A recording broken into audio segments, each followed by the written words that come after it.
Hello बच्चों, कैसे आप लोग? सब बढ़िया ना? कल जो पढ़ाया था वो रिवाइज करा या नहीं करा? शीट सॉल्व करी? करते जाना। मेरा कहने का मतलब ये है कि ये पूरे जो टॉपिक्स हैं वो लिंक अप हैं, तो आप अगर एक भी लेक्चर मिस कर दोगे या फिर आप किसी दिन आपने रिवाइज नहीं करा या शीट सॉल्व नहीं करी तो वो पूरा डिस्कनेक्ट हो जाएगा और फिर आपको डबल मेहनत करनी पड़ेगी। तो आज अपन क्या स्टार्ट करते हैं? एल्गा स्टार्ट करते हैं। तो प्लीज बहुत ध्यान से सुनिएगा और अटेंटिव होकर शीट सॉल्व करिएगा।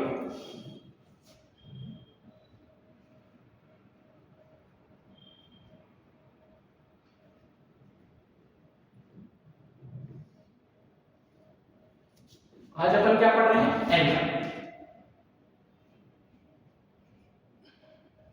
जो मैंने आपको टर्मिनोलॉजी पहले बताई थी ना, क्रिप्टोगेमी, फेनेरोगेमी, स्पर्मेटोफाइटा, ट्रैकियोफाइटा, ये सब टर्मिनोलॉजी यहाँ यूज होगी। इसलिए साथ ही साथ इसको रिवाइज करते टाइम, इसको याद करते टाइम पुराना भी रिवाइज और याद करके जाइएगा। मेरी बात समझ रहे हैं ना? अगर हम एल्गा की बात करें बच्चों, तो एल्गा क्या होती है? क्लोरोफिल बियरिंग होती है। अगर क्लोरोफिल इसमें होती है तो इसका मतलब आप ऑब्वियसली ये समझ सकते हैं कि इसमें फोटोसिंथेसिस भी होगी। फोटोसिंथेसिस को अपन क्या कह सकते हैं? जो कार्बन डाइऑक्साइड का फिक्सेशन करेगी वो है फोटोसिंथेसिस। ये क्या करेगा? फोटोसिंथेसिस। मतलब कि कार्बन डाइऑक्साइड का फिक्सेशन। ठीक है बच्चों, अगर हम बात करें क्लोरोफिल भी प्रेजेंट है, इसमें फोटोसिंथेसिस भी करता है, तो ये किस तरीके का ऑर्गेनिज्म है? ऑटोट्रॉपिक। क्या है? ऑटोट्रॉपिक। मतलब अपना खुद का खाना खुद बनाता है। कौन? एल्गा। तो अगर हम इसके अलावा इसके कैरेक्टरिस्टिक की बात करें तो ये क्या रहता है? थैलॉइड स्ट्रक्चर रहता है। Thalloid structure.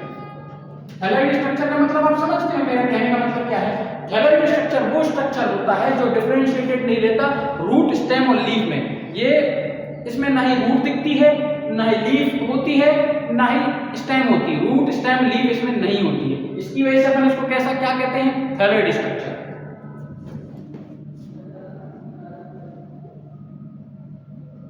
रूट, स्टेम और लीफ में ये डिफरेंशिएटेड नहीं रहता। Not differentiated. समझ रहे हैं ना आप मेरी बात? ठीक। अगर हम बात करें इसमें, तो इसमें सीड भी प्रेजेंट नहीं होती, इसमें फ्रूट भी प्रेजेंट नहीं होता, और साथ ही साथ अगर हम बात करें इसमें वस्कुलर बंडल भी प्रेजेंट नहीं होते, मतलब वस्कुलर टिश्यू एब्सेंट होते हैं। तो अगर हम बात करें सीड, अगर हम बात करें फ्रूट, अगर हम बात करें क्या की? वस्कुलर बंडल की। Vascular bundle. वस्कुलर बंडल मतलब आप समझते हैं क्या होता है? जाइलम और फ्लोएम। जाइलम और फ्लोएम इसमें क्या होते हैं? एब्सेंट होते हैं। एब्सेंट होते हैं। तो ये इसके कुछ कैरेक्टरिस्टिक है। अगर हम बात करें एल्गा की तो ये कहां पाया जाता है, इसके बारे में हम इसकी जानकारी लेते हैं।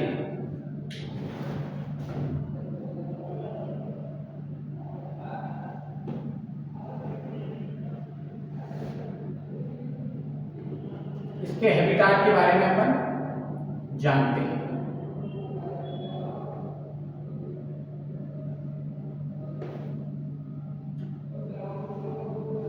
अगर हम इनके हैबिटाट के बारे में बात करें तो ये मोस्टली एक्वाटिक होती है। फ्रेश वाटर और मराइन वाटर दोनों में पाए जाते हैं, लेकिन इसका मतलब सिर्फ ये नहीं है कि ये सिर्फ पानी में पाए जाते हैं। ये साथ ही साथ मॉइस्ट स्टोन में भी पाए जाते हैं, ये सॉइल में भी पाए जाते हैं, कुछ एनिमल्स में भी पाए जाते हैं, और इनका कुछ ऑर्गेनिल्स के साथ सिम्बायोटिक रिलेशनशिप भी होता है। उसके बारे में हम चर्चा करते हैं। अगर हम इनके हैबिटाट की बात करते हैं तो ये मोस्टली एक्वाटिक होते हैं। क्या होते हैं?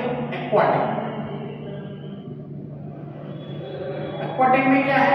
फ्रेश वाटर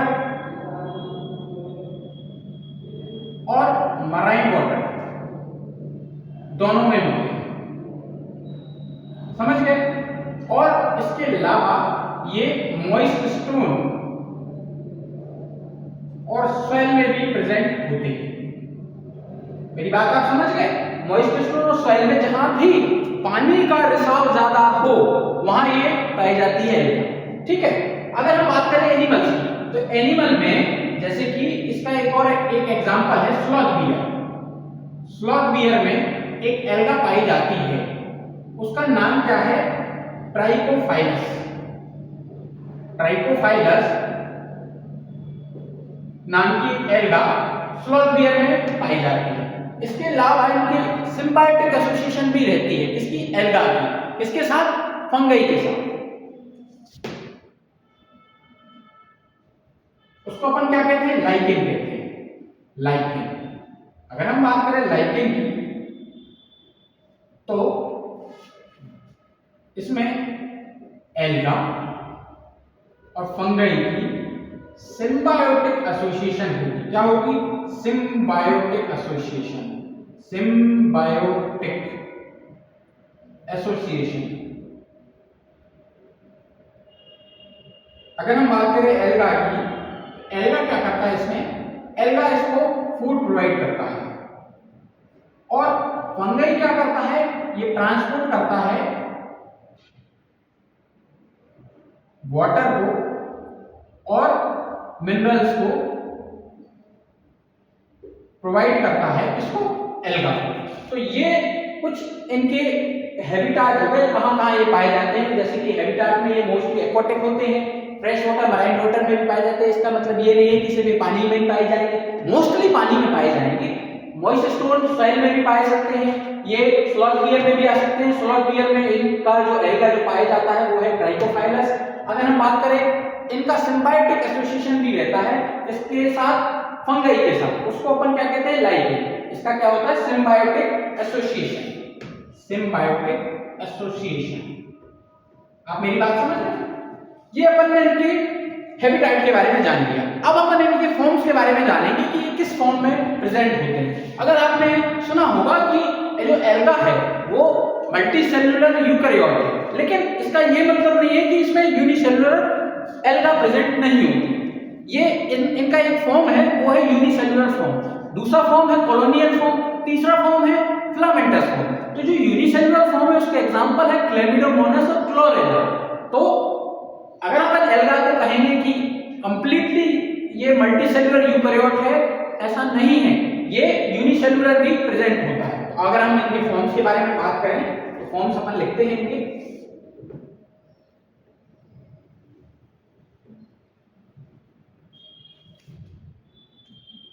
जो इनके फॉर्म्स आएंगे ना वो वेरिएबल रहेंगे शेप और साइज में।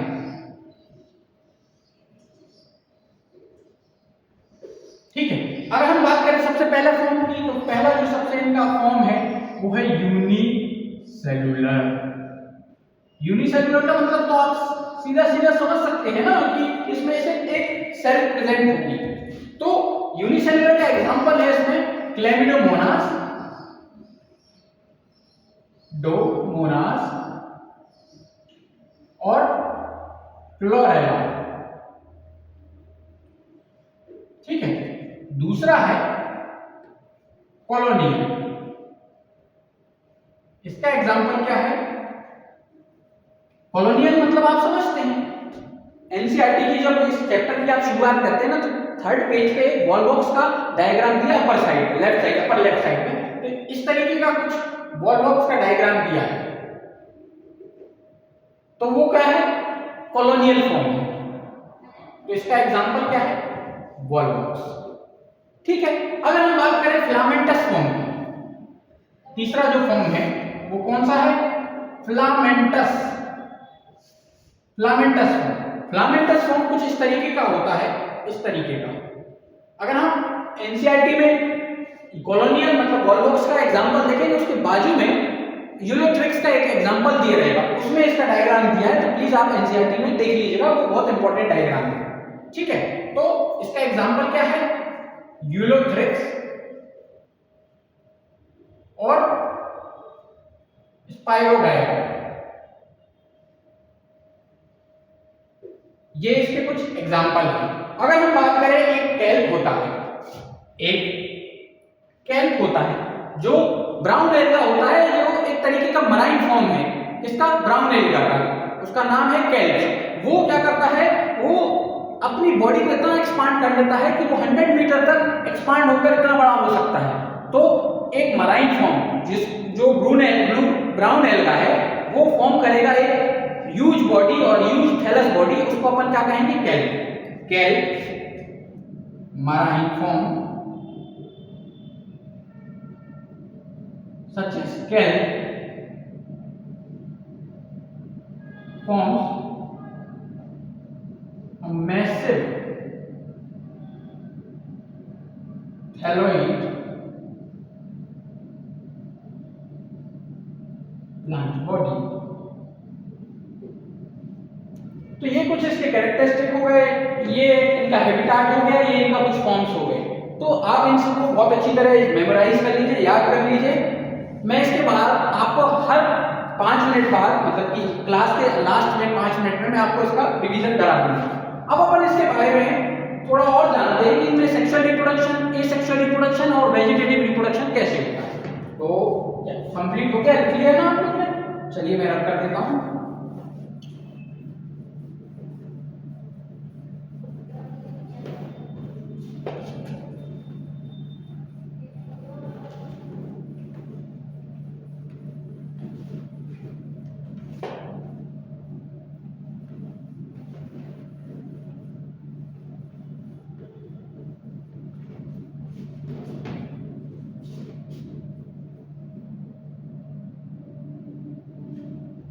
अगर हम बात करें इनके इसकी रिप्रोडक्शन के बारे में, एल्गा के, तो इनका जो वेजिटेटिव रिप्रोडक्शन होता है वो किस प्रोसेस के थ्रू होता है, फ्रेगमेंटेशन के प्रोसेस के थ्रू। फ्रेगमेंटेशन में आप समझते हैं कि एक थैलस लाइक बॉडी किसकी, एल्गा की, वो ब्रेक डाउन हो जाती है किसमें, फ्रेगमेंट्स में। फ्रेगमेंट्स में जो ब्रेक डाउन होकर वो क्या करती है, एक पूरी की पूरी एल्गा बना देती है। उस प्रोसेस को अपन क्या कहेंगे, फ्रेगमेंटेशन। अगर हम बात करें इनके रिप्रोडक्शन की,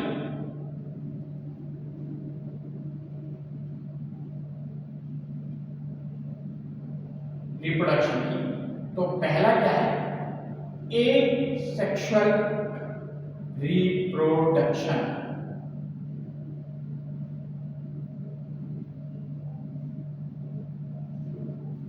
अगर हम बात करें एसेक्सुअल रिप्रोडक्शन की, एसेक्सुअल रिप्रोडक्शन में बेटा क्या होता है, एसेक्सुअल रिप्रोडक्शन में इसमें ज़ूस्पोर फॉर्मेशन होता है। ज़ूस्पोर आप समझते हो, वो स्पोर्स का फॉर्मेशन जिसमें वो मोटिलिटी शो करे फ्लैजिला की हेल्प से, उसको अपन क्या कहेंगे, ज़ूस्पोर कहेंगे। तो इनमें क्या होता है, various types of spores is formed, most commonly spore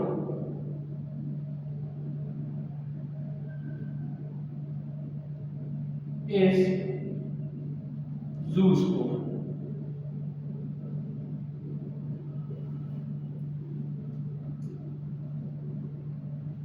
most common form है इसका स्पोर का। तो ये अगर हम बात करें जूस्पोर की, तो ये क्या होता है, ये मोटाइल होता है। मोटाइल किस वजह से होता है, फ्लैजिला की वजह से होता है। अगर हम बात करें ये जूस्पोर है, ये कहां फॉर्म होता है, जू स्पोरेंजियम के अंदर, फॉर्म इनसाइड जूस्पोरेंजियम के अंदर। जूस्पोरेंजियम के अंदर ये फॉर्म होता है, तो इसको अपन क्या कह सकते हैं, एंडोजीनस। मतलब कि जो हमारा जो जूस्पोर है वो क्या है, एंडोजीनस है, मतलब कि जूस्पोरेंजियम के अंदर फॉर्म हुआ है, इसका मतलब ये है एंडोजीनस। अगर हम इनकी मोटिलिटी की बात करें तो हेल्प से आती है, तो इसमें जो फ्लैजिला प्रेजेंट होगा, इसकी वजह से ये जूस्पोर है, इसकी वजह से ये मोटाइल है। ठीक है, अपन ने क्या पढ़ लिया, एसेक्सुअल रिप्रोडक्शन। अब हम क्या पढ़ेंगे, वेजिटेटिव रिप्रोडक्शन।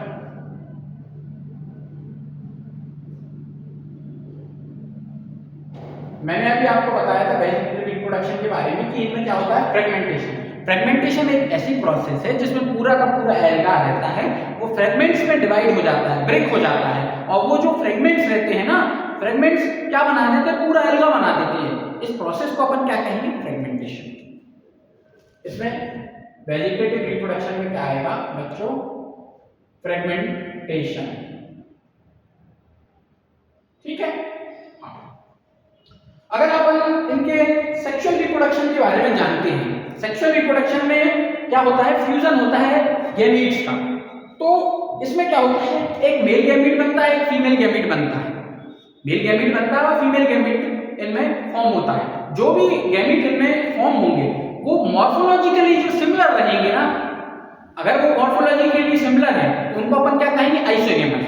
अगर वो मॉर्फोलॉजिकली डिसिमिलर है तो उसको अपन क्या कहेंगे, एनाइसोगेमस। अगर हम ऊगेमस की बात करें तो ऊगेमस में क्या होता है, जो मेल गैमीट रहता है वो स्मॉल होता है और मोटाइल होता है, और जो फीमेल गैमीट रहती है वो लार्ज रहती है और नॉन मोटाइल होती है। तो अगर हम इनके बारे में जाने आइए, सेक्सुअल रिप्रोडक्शन के बारे में, सेक्सुअल रिप्रोडक्शन के बारे में हम जाने तो इसमें 3 तरीके के रिप्रोडक्शन आएगा। कैसा, isogamous, anisogamous, oogamous. Isogamous, anisogamous,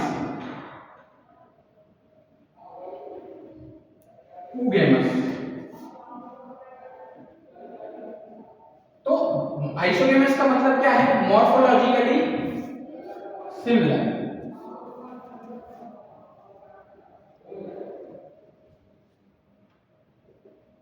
जो गैमीट मॉर्फोलॉजिकली सिमिलर रहते हैं उनको अपन क्या कहेंगे, आइसोगेमस।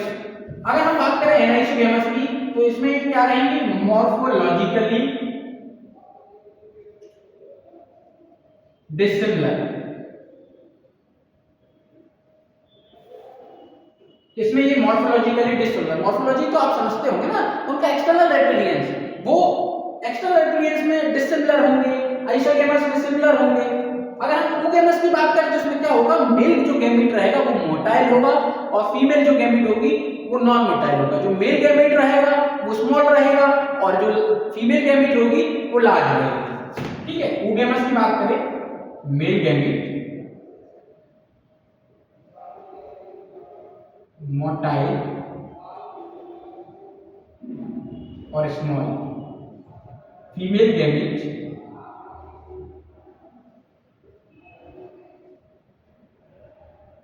नॉन मोटाइल और लार्ज। अगर हम इनके एग्जांपल्स की बात करें तो आइसोगेमस में मॉर्फोलॉजिकली ये सिमिलर है मेल गैमीट। उनके एग्जांपल हैं, पहला मैं फ्लैजिलेटेड का एग्जांपल बता देता हूं, जिसमें फ्लैजिला प्रेजेंट होता है और वो मोटाइल होता है, तो उसका एग्जांपल है यूलोथ्रिक्स। ठीक है। दूसरा एग्जांपल है जो नॉन फ्लैजिलेटेड है, क्या है, नॉन फ्लैजिलेटेड। इसका एग्जांपल क्या है, स्पाइरोगायरा। क्या है, स्पाइरोगायरा। अगर हम एनाइसोगेमस की बात करें जो मॉर्फोलॉजिकली डिसिमिलर है, इसका एग्जांपल है क्या, यूडोरीना। इसका एग्जांपल है यूडोरीना। अगर हम ऊगेमस के एग्जांपल की बात करें तो इसका एग्जांपल है वॉलवॉक्स और फ्यूकस। ठीक है बच्चों, ये कुछ इसके सेक्सुअल रिप्रोडक्शन, ये सेक्सुअल रिप्रोडक्शन और वेजिटेटिव रिप्रोडक्शन के बारे में हमने इसकी बात कर ली। अगर हम इनके कुछ यूसेज के बारे में बात करें कि एल्गा का कहां-कहां क्या-क्या यूसेज होता है तो उसके बारे में हम जानते हैं। अगर हम एल्गा की बात करें तो बच्चों, एल्गा क्या करता है, प्राइमरी प्रोड्यूसर है हमारे एक्वाटिक लाइफ का। ये अपनी प्रोसेस के थ्रू क्या करता है, ये ग्लूकोज का फॉर्मेशन करता है जो एनर्जी रिच कंपाउंड रहते हैं। तो ये पहली प्रोसेस क्या करता है, ये प्राइमरी प्रोड्यूसर है, प्राइमरी प्रोड्यूसर।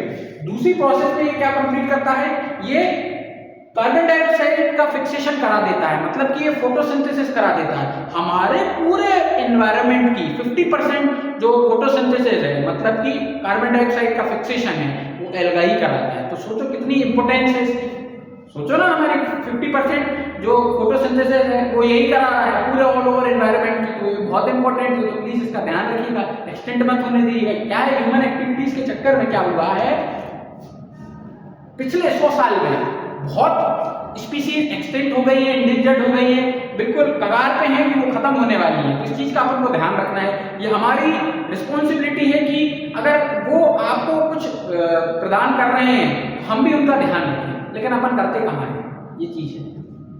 तो अगर हम पहले बात करें इनके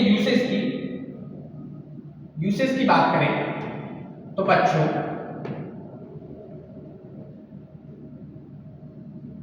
ये प्राइमरी प्रोड्यूसर है। क्या है, प्राइमरी प्रोड्यूसर। ये क्या कराता है, ये फॉर्म कराता है ग्लूकोज को, एनर्जी रिच कंपाउंड का फॉर्मेशन कराता है।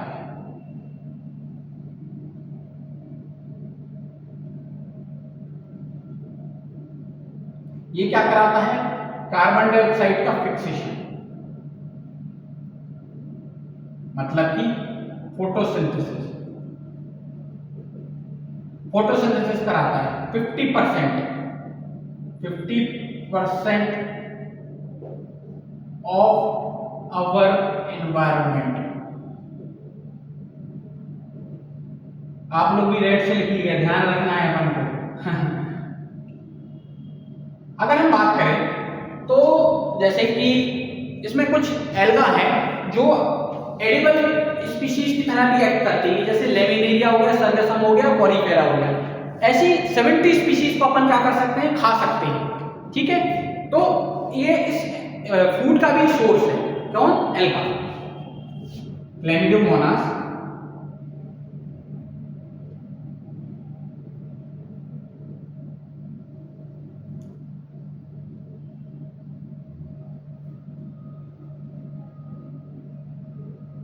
लेमिनेरिया,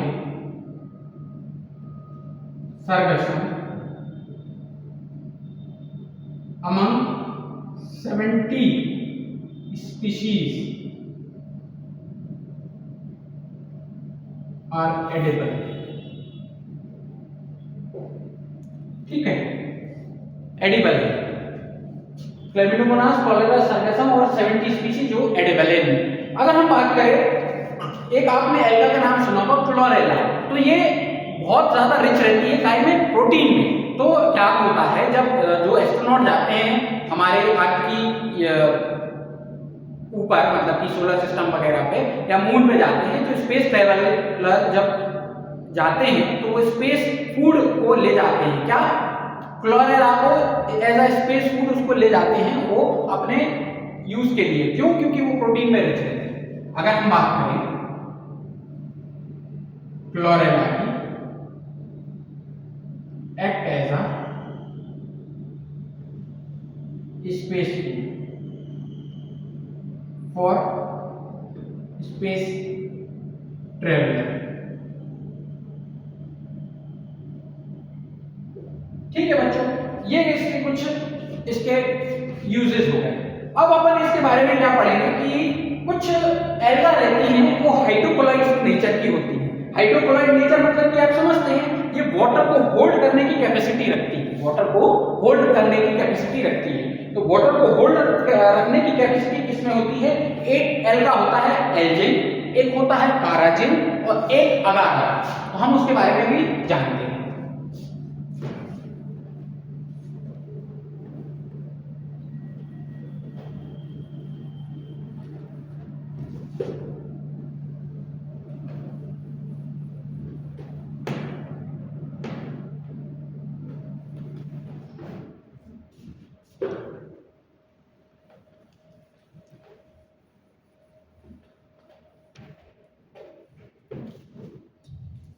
अगर हम बात करें इसकी एल्गा की, एल्गा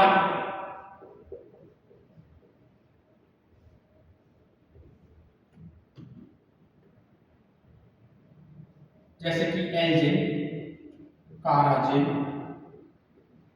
और अगार, ये कैसी यूज होती हैं, ये यूज होती हैं एज अ हाइड्रोक्लोराइड। ये कैसी यूज होती हैं, हाइड्रोक्लोराइड। ये एल्जिन क्या है? ब्राउन एल्गा है। काराजिन क्या है? रेड एल्गा है।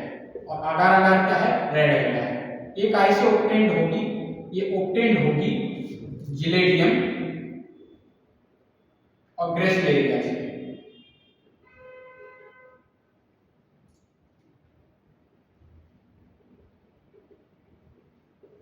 इससे होंगी ऑब्टेन जिलेडियम और ग्रेसिलेरिया से, जो यूज होगी काय के लिए? एज अ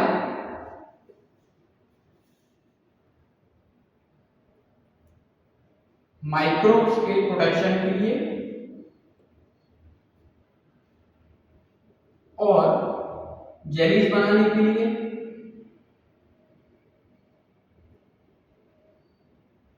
और आइसक्रीम बनाने के लिए। ठीक है, तो जो एल्गा है ये वाली, वो एज अ हाइड्रोकोलाइड यूज होती है। हाइड्रोकोलाइड मतलब कि वाटर को होल्ड करने की इनमें कैपेसिटी होती है। वाटर होल्डिंग कैपेसिटी, इनमें क्या होती है? वाटर को होल्ड करने की कैपेसिटी रहती है। ये एल्गा कौन सी होती है? एल्जिन, काराजिन और अगार अगार। अगर हम अगार अगार की बात करें, जो एक तरीके की रेड एल्गा है, जो काय से ऑब्टेन्ड होती है बच्चों? जिलेडियम और ग्रेसिलेरिया से, जो रिस्पॉन्सिबल होती है माइक्रोब्स के प्रोडक्शन के लिए और बनाने के लिए जेलीज और आइसक्रीम। अगर हम बात करें एल्गा की, तो ये अपन ने यूसेज वगैरह पूरी अच्छी तरह पढ़ ली। अब अपन इसकी सबसे मेन इंपॉर्टेंट क्या है? इनकी लाइफ साइकिल। तो लाइफ साइकिल के बारे में हम इनके बारे में जानते हैं। तो बच्चों, लाइफ साइकिल, अगर हम किसी भी लाइफ साइकिल के बारे में जाने, तो बच्चों दो तरीके की स्टेजेस उनमें शो होती है। एक स्टेज होती है गैमेटोफाइट स्टेज, एक स्टेज होती है स्पोरोफाइट स्टेज। कौन सी स्टेज शो होती है? दो तरीके की स्टेजेस शो होती है, गैमेटोफाइट एक स्टेज है, स्पोरोफाइट। अगर हम बात करें गैमेटोफाइट स्टेज है, वो क्या रहती है? एन, हैप्लॉइड रहती है। स्पोरोफाइट स्टेज क्या रहती है? ओमेन। अगर हम बात करें गैमेटोफाइट स्टेज की, तो गैमेटोफाइट स्टेज में क्या करते हैं हम? माइटोसिस कराकर क्या बनवाते हैं? गैमेट्स बनवाते हैं। क्या बना लिए? गैमेट्स।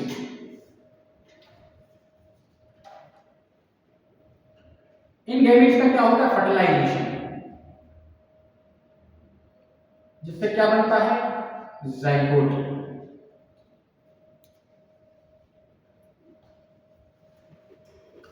अब नॉर्मली क्या होता है? जो जाइगोट रहता है, इसकी क्या हो जाती है? इसकी माइटोसिस हो जाती है। क्या हो जाती है बच्चों? इसकी माइटोसिस हो जाती है और ये क्या फॉर्म कर देता है? स्पोरोफाइट फॉर्म कर देता है। फिर स्पोरोफाइट की क्या होती है बच्चों? इसकी क्या होती है? मियोसिस। इसकी क्या होती है? मियोसिस। तो मियोसिस कर ये क्या फॉर्म कर देता है? स्पोर्स फॉर्म कर देता है। क्या फॉर्म कर देता है? स्पोर, जो क्या रहेंगे? जो हैप्लॉइड रहेंगे बच्चों। क्या रहेंगे? हैप्लॉइड। और फिर जो स्पोर्स रहेंगे वो बाद में जर्मिनेट कर क्या बना देंगे? गैमेटोफाइट बना देंगे। तो ये नॉर्मल प्रोसेस होगी, जिसमें दो स्टेजेस आपको दिख रही होंगी, गैमेटोफाइट स्टेज एक स्पोरोफाइट स्टेज। जो गैमेटोफाइट स्टेज रहेगी वो एन रहेगी, स्पोरोफाइट स्टेज है वो 2n रहेगी। गैमेटोफाइट स्टेज से क्या होगी? माइटोसिस होगी, जिससे गैमेट्स रिलीज होंगे और मेल गैमेट होगा, एक फीमेल गैमेट होगा, जिससे क्या बन जाएगा? जाइगोट। फिर जाइगोट की क्या होती है? माइटोसिस, जिससे बन जाएगा स्पोरोफाइट। फिर स्पोरोफाइट की क्या होगी? मियोसिस। मियोसिस से क्या बन जाएगा? स्पोर। फिर स्पोर जर्मिनेट होगा, गैमेटोफाइट बन जाएगा। लेकिन बच्चों ध्यान दीजिए, ये मोस्ट इंपोर्टेंट लाइन मैं बोल रहा हूं, प्लीज ध्यान दीजिए। इसमें क्या होता है? इसमें जाइगोट जो 2n रहता है, जाइगोट जो 2n रहता है, उसकी डायरेक्टली क्या होती है? Zygotic meiosis. जाइगोट की क्या हो जाती है? Zygotic meiosis. तो मतलब कि जाइगोट डायरेक्टली जाइगोटिक मियोसिस कर स्पोर बना लेता है। तो इसमें ये प्रोसेस नहीं होती है। इसमें ना ही जाइगोट से स्पोरोफाइट स्टेज बनती है और ना ही स्पोरोफाइट से मियोसिस होकर स्पोर बनते हैं। तो इस प्रोसेस को अपन क्या कहेंगे? Zygotic meiosis. तो इसमें प्लीज ध्यान दीजिए कि जो ये जाइगोट है वो सिंगल सेल है। क्या है? सिंगल सेल जाइगोट है। ठीक है, ये सिंगल सेल जाइगोट है। तो इसमें मेरा ये कहने का मतलब आपसे ये है कि इसमें मैक्सिमम टाइम बच्चों गेमेटोफाइट स्टेज दिख रही है। गेमेटोफाइट स्टेज मैक्सिमम टाइम दिख रही है। इसकी वजह से ये प्लांट कौन सा है? हैप्लॉइड प्लांट है। कौन सा प्लांट है? Haploid plant.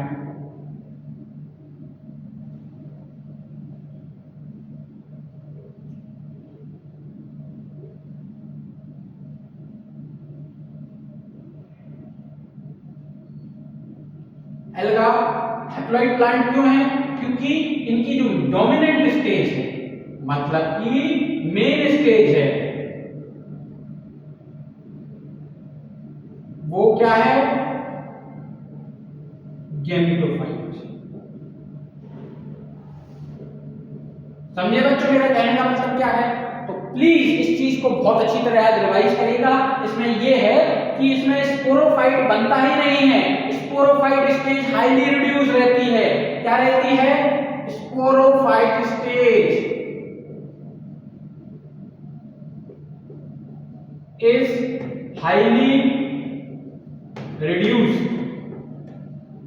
क्या रहती है? Highly reduced sporophyte stage. इसमें डायरेक्ट जाइगोट से जाइगोटिक मियोसिस होकर बेटा क्या बन जाता है? स्पोर बन जाता है। तो प्लीज इसकी लाइफ साइकिल को बार बार लिखकर प्रैक्टिस करिएगा, ध्यान रखिएगा, क्योंकि क्या है ये चीज अपन भूल जाते हैं और अपन को याद नहीं रहता। अपन सीधी डायरेक्ट दो स्टेजेस दिखाते हैं, गेमेटोफाइट, स्पोरोफाइट और माइटोसिस और मियोसिस कर अपन नॉर्मल लाइफ साइकिल लिख देते हैं। लेकिन प्लीज बच्चों ध्यान दीजिएगा कि एल्गा में कभी स्पोरोफाइट का फॉर्मेशन नहीं होता है। इसमें डायरेक्ट जाइगोट से जाइगोटिक मियोसिस होकर क्या बन जाते हैं? स्पोर बन जाते हैं। ठीक है बच्चों, आज के लिए आज हम इतना ही करते हैं, टाइम हो गया है। तो प्लीज इस चीज को रिवाइज करेगा और जो भी डाउट है डाउट काउंटर में पूछ लीजिएगा। Thank you.